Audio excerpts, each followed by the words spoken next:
Welcome to the Sports Scouting Report podcast with Lee Burkeen. Today we have a great guest. I'm honored to have, I think, one of the best quarterbacks to ever come out of high school football in Louisiana, out of Archbishop Shaw on the West Bank, John Fourcade. John, thanks for joining us, man. Hey, buddy. My pleasure to be here this morning to talk a little football. Have a little fun. Let's go back to when you were recruited. And, back in the day, I grew up an LSU fan. My dad was my youth league coach. He was an LSU guy. And then I started getting into recruiting back in the late 70s. And, I'm friends with some of those Shaw guys now, like Joe Abergamo, Nacho Abergamo that played at Shaw. And, gotten to know Mickey Guidry over the years, played quarterback at LSU. And Ron Sancho, Ron Sancho. Oh, yeah, know them all. And then you signed with Ole Miss out of high school. You were the number one player in the state, one of the top recruits in the country. And look, as a little guy, man, I'm telling you, I'm 50 now, but, growing up, I watched you play at Ole Miss, and I thought you were one of the first dual threat quarterbacks. You and Leonard Valentine coming out of Louisiana back in that time. People didn't run the ball at quarterback, right, John? It wasn't a big thing back then. Well, coming out of high school, I ran a split back veer and didn't throw the ball as much. That's the way high schools were back in the 70s. They were staying away from the passing game. Yeah. And then, when I had to make my college decision, the teams that were recruiting me, Oklahoma Wishbone, Alabama Wishbone, right. Ole Miss with new Steve Sloan ran the veer. LSU had that kind of that eye back veer type scenario. So that's what the teams in college football were running. It wasn't really like they are nowadays, that run pass option quarterback style, which if I would have played nowadays, no telling what numbers I would have put up, but it was a different style of offenses back in the 70s. But, you brought up the fact that, I went to Shaw and I had an opportunity to get a scholarship to go off. Look, I would have stayed at LSU. I would have really wanted to go to Alabama, but the two things that Alabama and LSU both told me was Bear Bryant, even though he's a head coach, his offensive coordinator told me I wouldn't get to play till I was a junior. Well, Charlie McClendon said the same thing. I would not play till I was a junior. Well, right then and there, Lee, I'm like, well, why the hell I want to go to LSU or Alabama? Right. I want to play. Well, Ole Miss came in, and I told them point blank, I said, listen, man, if you tell me I'm not going to play till I'm a junior, you might as well leave my house. And he, Sloan said, how about we tell you you'll play as a freshman? And I said, can you put that in writing? And so, but, I got to play as a freshman in my first year at Ole Miss. At LSU, they had Steve Emsminger and Dave Willis, which I wouldn't have played at. And there's no guarantee that, they would have even played me my junior year. But look, it's all in the past. Right. I had a decent career at Ole Miss. We didn't run the ball. We did run the ball a lot. I took a pounding. We threw a little bit, but it was great. I got 4 years of play. I got a scholarship out of it. I got an education and a degree. I want to brag about Shaw, man, your old high school. Some of the players I've covered, Ronald Bellamy went to Michigan, receiver. The Joseph family, Vance Joseph, yep, Mickey very Joseph, well. Terry Joseph. Torrey James was a great player. Trey Ragus at UL now. Tommy Connors, the current coach, I thought was a great safety at Southeastern. Pat Riley, I thought the most talented player to ever come out of the program, went to Miami. Steve Mott was the best pro. Yep. Wouldn't you agree he was the best pro probably from Shaw? Steve Well, Mott? he did a heck of a job. Let me tell you, when Steve Mott went to Shaw High School, Steve was 205 pounds as my center. And then he blossomed up a little bit. He went to Alabama. Look, we both went to visit. I helped him get to Alabama because he was a Bear Bryant, lover of Bear Bryant. I took him to a couple of my recruiting trips, and he was with me. And he got hurt a little bit. He got his ankle pretty smashed up, but Steve was one heck of a pro up in Detroit. Yeah, and then Sharon Carey was a great player back in the 90s, early 2000s. Yep. Ryan Clark did a good job. I thought he became a better college player than when he was in high school. Cameron Vaughn was a good linebacker. We talk about Ron Sancho, Mickey Guidry. A center named Torrey Tolley back in the early 90s. Yep. 90s. And Jamal Pack, who played at LSU, worked for me as an intern back in the day, a big tight end. And there was other players. Obviously, there's over 150 D1 players go to college from Shaw back in the 80s and just the 90s alone. Right. And but talk about Ole Miss. John, last year, this young kid from Hattiesburg, the quarterback, John Rise Plumley, remind me a lot of you. How he, they couldn't do nothing but run, and he ran for over 250 yards on LSU's defense last year from Hattiesburg, Mississippi. Lane Kiffin's talking about a quarterback battle with Matt Corral, the kid from Long Beach, California. What do you see? Do you think Rise will be the guy? And you think he can become a passer? Well, let me just say this much. I enjoy watching a young man play. He's a small guy. He's not a big guy. Yeah. I know he's got a lot to do with baseball. And some people say his career might be in baseball, not football. But he loves to play football. My hat goes off to the young guy. Now, with all that being said, you cannot play in the SEC and constantly run 20-something times a game. I don't care if you're running 4.2s and 4.3s. All it takes is a good pop here or there, a knee, a back, or something like that. Well, with that being said, this young man better learn how to throw the football. And I don't think Lane Kiffin's one that's going to have his quarterback trying to run 20-something times a game. Right. He's going to be one that wants to throw the football. So that's where Matt Corral comes in. Corral's a better thrower, but he's a little bit of a head case at times. The guy's got potential. And another thing is, Corral can run too. Don't think he can't run. Yeah. But he does throw the ball better than Plumlee, and Plumlee needs to work on that throwing. Now, with all that being said, it's a good opportunity to have a two-tier quarterback system there where you do have some guys come in, but that does affect the team, but it helps your quarterback scenario if they're both playing and they get some reps. But you got to find one and go with it. But look, that's Lane Kiffin's problem. It ain't my problem. Right. I'll cheer whichever guy's going to play. I think they both can play and contribute, but there's other areas that they got to work on. But overall, they got a good situation there with two quarterbacks where some teams don't even have one. Right.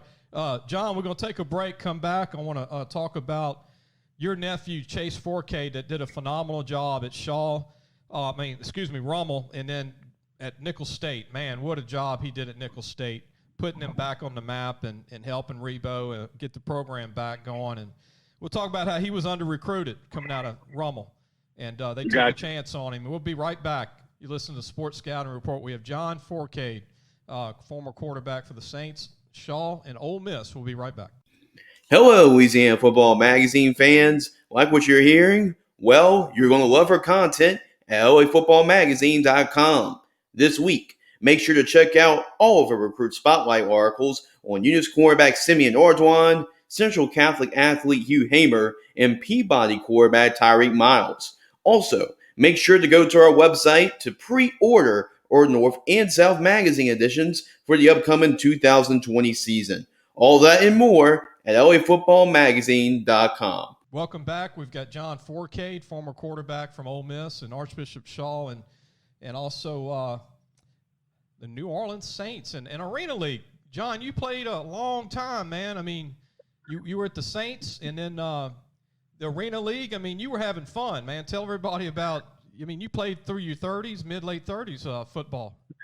Yeah, I played up until I was 41. When I left the Saints, I had to get rehab with the rotator cuff and the elbow surgery. And then the arena football was pretty active. And I wanted to still play, and it was tough for the NFL to pick up a guy who had rotator cuff and elbow surgery in his 30s. So, yeah, I got involved with arena football. It was a lot of fun. It wasn't about the money. It was, I enjoyed it. I was a GM, a head coach, and the quarterback all at one time. But I loved it. It was fun. I had a lot of young guys that played with me that I helped a few of them get to the NFL, helped a few of them get to Canada. So it was an opportunity that I keep playing. And then when I got about 40, I was like, man, this is fun, but I'm beaten up enough. 23 surgeries will do that to you.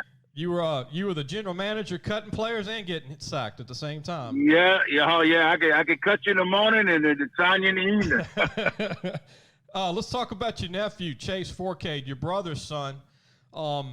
Chase had a phenomenal career at Archbishop Rummel. I had him in the magazine. I remember talking to you way back how I know Maryland took a chance on him late, and then Nicholls State is where he decided to go in Thibodeau, and I think the Colonel fans are glad that he went to Nicholls State, 4-year starter, freshman year, almost beat Georgia in Athens one game early in his career, and in 99% of his games, man, he was just phenomenal.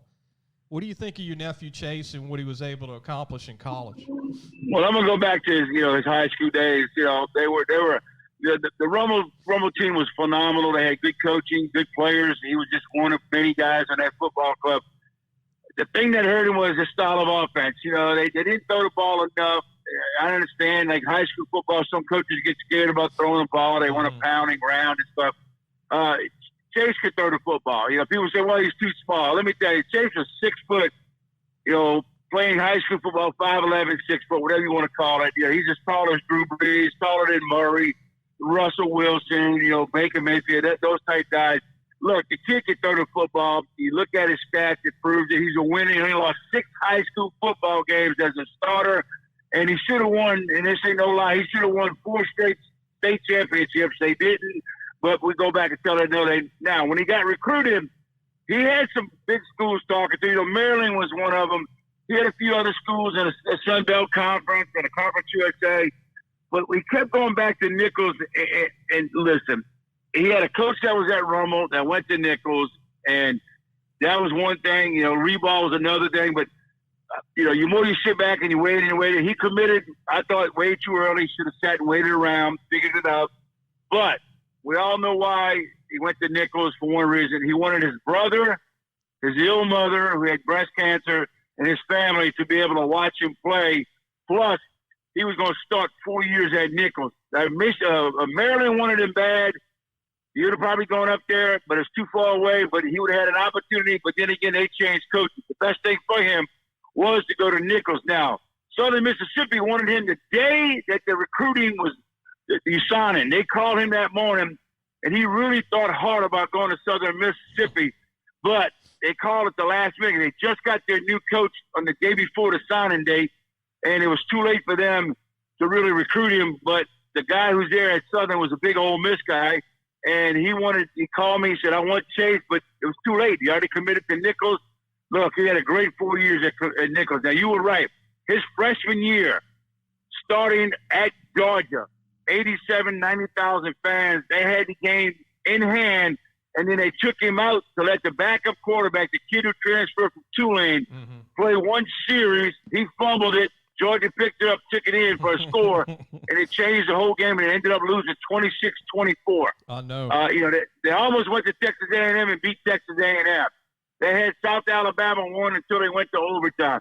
So, they beat Kansas on the road at Kansas. So he had a great career. Chase is going to get a shot. Unfortunately for this doggone pandemic, it affected him because he wasn't drafted in the NFL.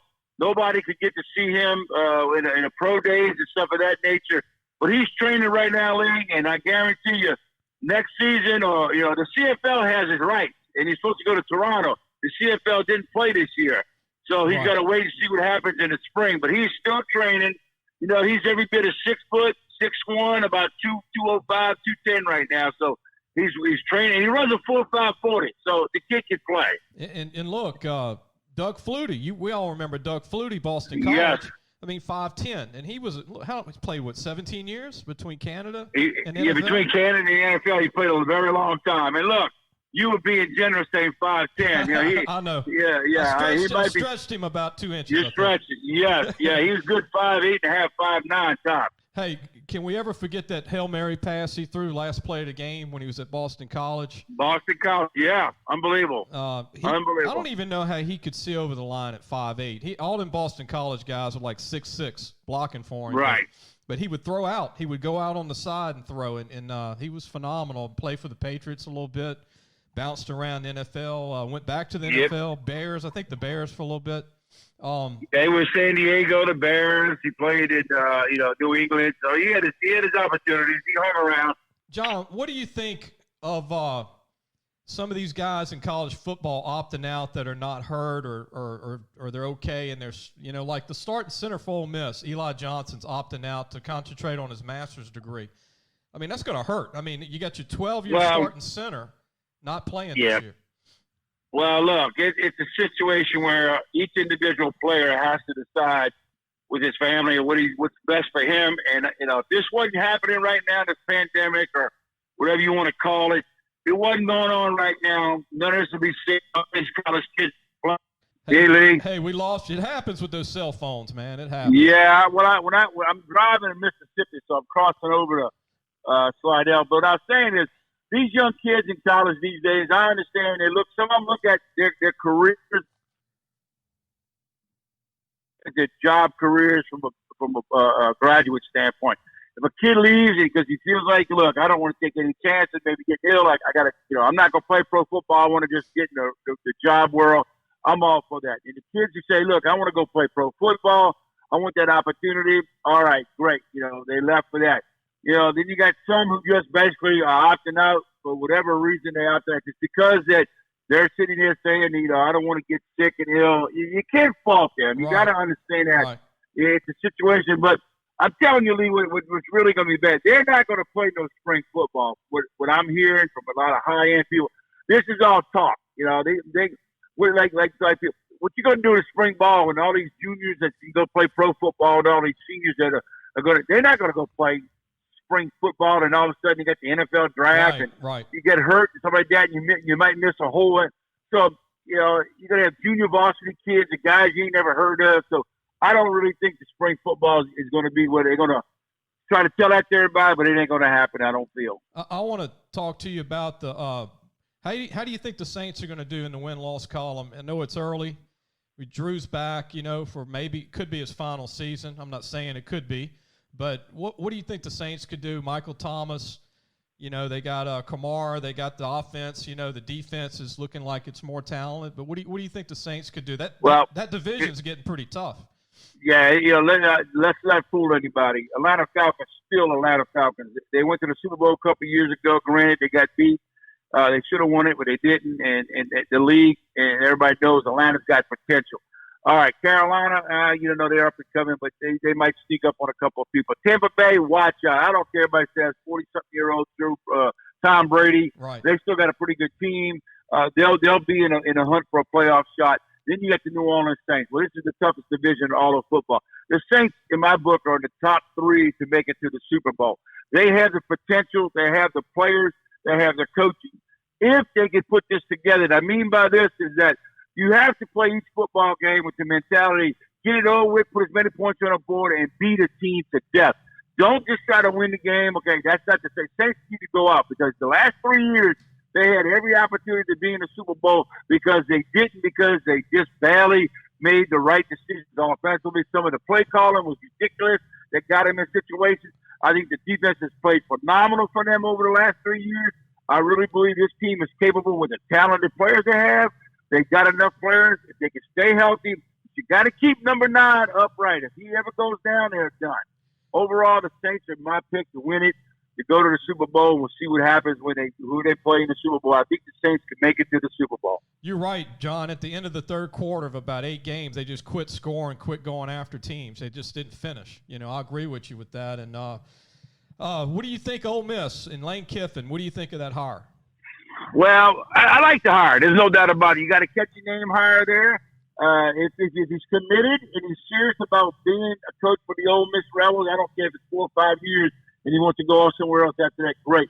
But got to be committed. If he shows everybody he's committed and go out and get the players, I like this situation. Now, look, Ole Miss is never going to be playing for national championships.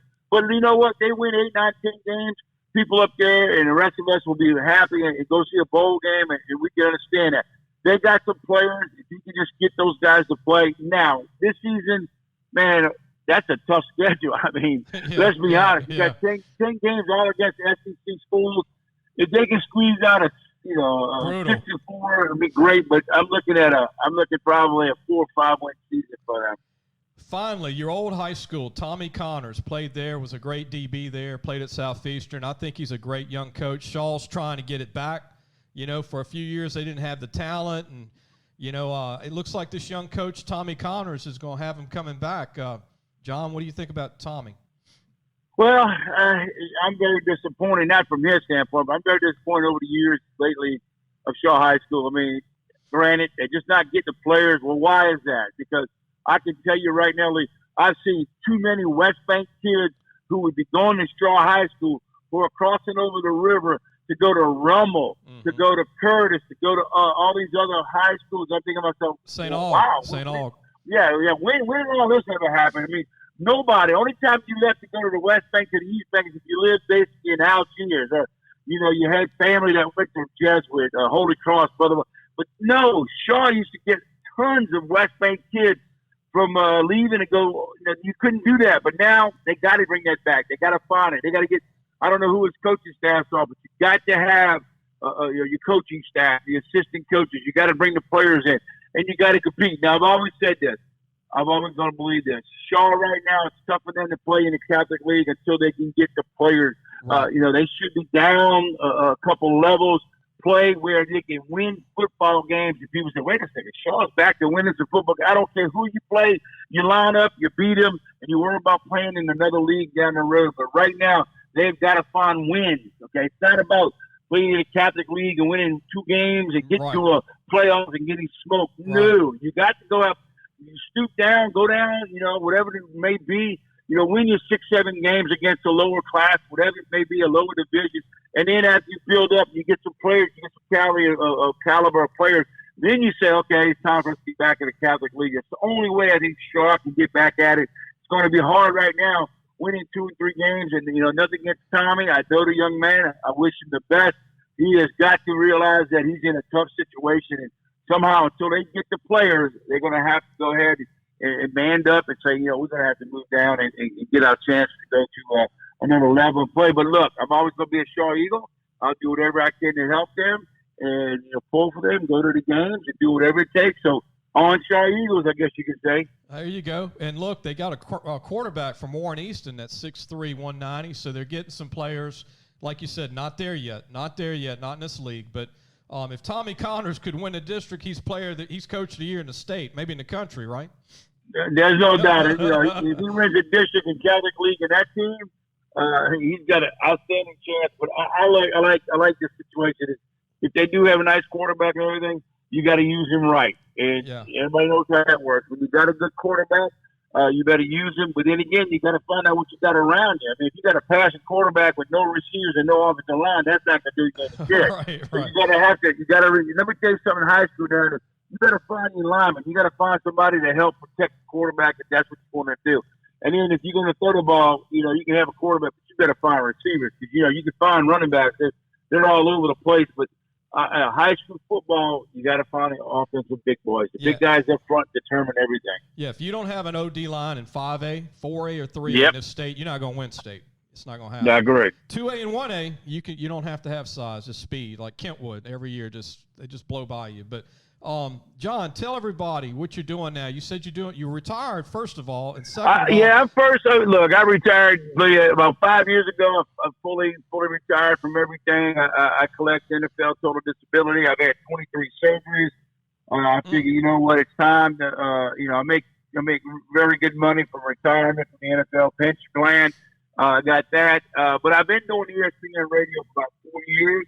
It's not a full-time gig. I didn't want it to be a full-time gig. I'm not, I'm retired. That's the purpose of being retired. But I'm on. I do shows with Gus Cat-Gal, and it's been rewarding. I enjoy it. Like I said, 4 years. And prior to that, I've been doing radio right now probably almost 14 years. And I do some TV. I have a TV show on the Gulf Coast that we do.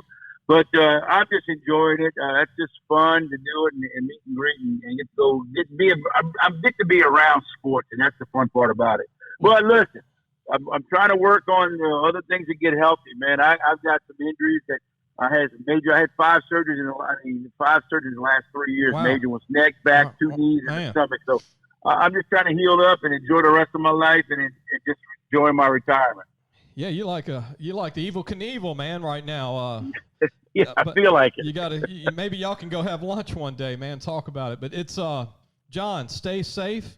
Keep doing what you're doing, man. You're one of my favorites of all time, coming out of high school, out of Shaw, and then obviously Ole Miss. Even though I was an LSU fan growing up, I told my dad the game that I was waiting for every week was when they played Ole Miss and Louisiana's own John Fourcade from Shaw. But be careful, man. Thanks for taking the time to joining us today. Appreciate it. All right, Lee, I appreciate that. You keep up the good work, man. People enjoy listening to you and reading your magazine. So Keep up the good work. Good luck this football season. Whatever you're going to do, I'm sure you'll be pretty active. Thanks for having me on. Okay, that was John Fourcade. Thanks, John. We'll talk to John soon. And we're going to go ahead and take a break. When we come back, I'm going to talk to everybody about the magazine coming out pretty soon. We'll be right back. Parents, are you looking for advice on getting your high school athlete recruited by the right college? Lee Brakeen is your answer. Lee has been doing it for over 30 years. He knows the ropes, and more importantly, he knows the people. Lee offers turnkey service from evaluation, creating highlight tapes in the correct format, and complete guidelines for effective communication with the schools. No matter the sport, girl or boy, no matter what grade your child is in, let Lee Brakeen help match your child to the right college fit. Go to our website, lafootballmagazine.com, and get connected today. Welcome back. You listen to Sports Scouting Report. I'm Lee Brakeen. You just listened to John Fourcade, who if you're young, let's just say if you're under 40 or maybe under 38, you probably won't remember John playing high school football, maybe a little too young, but he was one of the greatest quarterbacks to ever come out of high school football in Louisiana. He was one of the first big names to ever come out of Shaw with Steve Mott, the center, who was an All-American that signed with Alabama, played several years in the NFL with Detroit Lions. And then, Hank Turney and his staff were putting out players after players every year to colleges. And I think Tommy Connors will get the program back at some point, the former Shaw Eagle, who's now the head coach at Shaw. But John Fourcade, I think maybe at the he went to Ole Miss. They had just having tough times when he was there. Like LSU, they weren't very good back in the before Nick Saban. They were just not very good. Even when they had good seasons, they'd win 7 games. 7-5. I mean, today that wouldn't be really good for LSU fans. But back then, going to a bowl game, winning a bowl game, and winning 7-8 games was a big deal for LSU. Prior to Nick Saban, after the 50s and after the 60s. The 60s, LSU was pretty good. They were pretty good in the 60s, early 70s. And now they're on top of the world with the national championship in 220 with Ed Orgeron. I want to tell everybody they can get our preview magazine, the 220 preview magazine will be coming out. So if you've pre-ordered back in the past 4 months, 6 months, we'll be getting those out in the mail. And then we will have everything out, I think, on time. And I think you enjoy the North preview issue and the South preview issue. They're both 140 pages. Very, very happy with the magazine. It's got a ton of recruiting information, big recruiting section. We've expanded the recruiting section in both magazines for the North and the South. We've got a lot of the top players on the cover. Not as many in the past. I really like the new covers. I think they're pretty cool. We've got a little over 20 players on the cover instead of 60. We got all 312 high schools covered. We've got stories on Evangel Christian in the North issue, a big story on the quarterbacks going back to Josh Booty. And then we got a story on Newman going back to 91 with Peyton Manning to now. All their great quarterbacks. And also a story on St. Thomas More in the South issue going back to 92 with Jamie Howard, who played at LSU, and currently all the top quarterbacks to come out of St. Thomas More. And all 12 colleges are featured: Tulane, LSU, ULL, Louisiana Tech, ULM, Nicholls State, Southern, Grambling, McNeese, Northwestern, Southeastern, Louisiana College. Everybody that has football is covered, and you can go to lafootballmagazine.com to pre-order. That's lafootballmagazine.com to pre-order. Check it out. It's our 24th annual preview issue, 24 years. And we'll see you soon. I hope you enjoyed the show.